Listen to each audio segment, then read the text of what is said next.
ஆத்மவணக்கம். அன்பிய சிவம் அனமே குரு. வணக்கம் சாமி. வணக்கம்பா. நான் இப்போ எப்படின்னா உங்களுக்கு தெரியுமான்னு தெரியல, இப்போ இருக்கிற சமூகத்துக்குள்ள நடக்கிற பிரச்சனை பற்றி கேட்கலான்னுக்கிறேன் சாமி. நீங்கள் அதை விளக்குங்க. பொது வாழ்க்கை பற்றி பொது பிரச்சனையும் சேர்க்குறேன். எல்லாம் எல்லாருக்கும் பாதிப்பு ஏற்படுது இதனால். இல்லை சாமி, இப்போ பசங்க சின்ன சின்ன பசங்க இருக்கிறாங்க சாமி.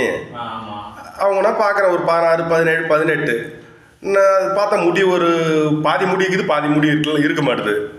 அது மேலே பார்த்தா ஏதோ டை மாரி அடிச்சுக்கிறாங்க. பேண்ட்டு பார்த்தா முக்கால் பேண்ட்டு தான் இருக்குது, சட்டை பார்த்தா முக்கால் சட்டை தான் இருக்குது, செருப்பு ஒரு கலரில் இருக்குது. அது இன்னமும் பேருக்குன்னு சொல்கிறாங்க சாமி. அது என்னன்னு புள்ளிங்கோ. அது என்ன சாமி அப்படின்னா என்ன தான் அது? அவங்க ஏன் இப்படி மாறினாங்க? ஆனால் இம்மா காலத்தில் இந்த பிரச்சனை கிடையாது. நல்ல பிள்ளைங்களாம் இருந்தாங்க, இளைஞர்கள்லாம். அது வேறு இதுமாரி பண்ணுறாங்க. அது இன்னும் அவங்க பாட்டு போடுறாங்க, இன்னும் ஒரு மாதிரி கெட்ட புள்ளிங்கோன்றாங்க. மக்களுக்கு பாதிப்பு கொடுக்குறாங்க. இது கஞ்சா எல்லாம் பண்ணுறாங்க. சிகரெட்டு கூட இருக்குது.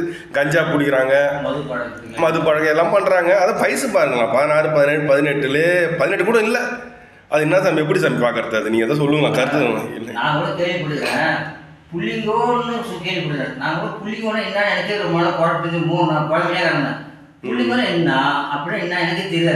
அப்போ இடையில கொஞ்ச நாள் நமக்கு விசாரிக்கும் போது தான் தெரியுது, புள்ளிங்கோன்னா அது சின்ன பொடி பசங்க ஏதோ புள்ளிங்கோ. அது எப்படி இருக்கும், கெட்டப்பு எப்படி இருப்பானுன்னா தலையில் கீழே பார்த்துட்டு இருக்கும், வடை அடிச்சிருப்பானுங்க, கமல் போட்டுப்பானுங்க, அப்படி காட்டு இருக்கும். இது ஒரு சட்டை ஒரு மாதிரியா இருக்கும், பார்த்தா ரவுடி மாரி இருப்பானுங்க. இது வேற ஒரு மது போதை கரிமாயி என்ன செய்கிறானுங்க, ராஜ்யத்தில் என்ன செய்கிறானுங்க, கொஞ்சம் புதாத இருட்டில் போயிட்டு பதவி இருக்கிறானுங்க. யாராவது வழிபோக்குறது யாராவது போயிட்டு இந்த யூரின் பாஸ் பண்ண போகும்போது கூட மடக்கி அவங்கள மிரட்டி பணம் காசு பிடிக்குன்னு நிறைய அஜாஜகம் பண்ணுறாங்க. இதெல்லாம் பாவம் இது போய் செய்யவே கூடாது. அவங்க எவ்வளோ கஷ்டப்பட்டு உங்களை மாரி தான் அவங்க பெற்று வளர்த்து ஆளாக்கியிருக்கிறாங்க. அவங்க ஏதோ பாவம் வெளியூருக்கு படிக்க வந்துக்கிறாங்க, ஏதோ அவங்க பாடுபட்டு போகிறாங்க. உடனே அப்படியே செஞ்சுருப்பாங்க. நீ வீட்டுக்கு அடங்காத இப்படி தருதலாக போயிட்டீங்கன்னா நாளைக்கு முன்னேறும். இன்றைக்கி சிறு பிள்ளைகளோட கையில் தான் இந்தியாவை கையில் அடங்கியிருக்குன்னு அப்துல் கலாம் அமைதியா சொன்னார்.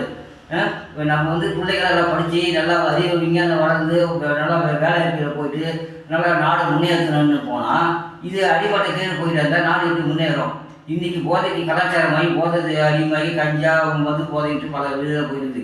எந்த பார்ட்டி வச்சாலும் எந்த கொஞ்சம் வச்சாலும் மது போதை இல்லாமல் நடக்கலை.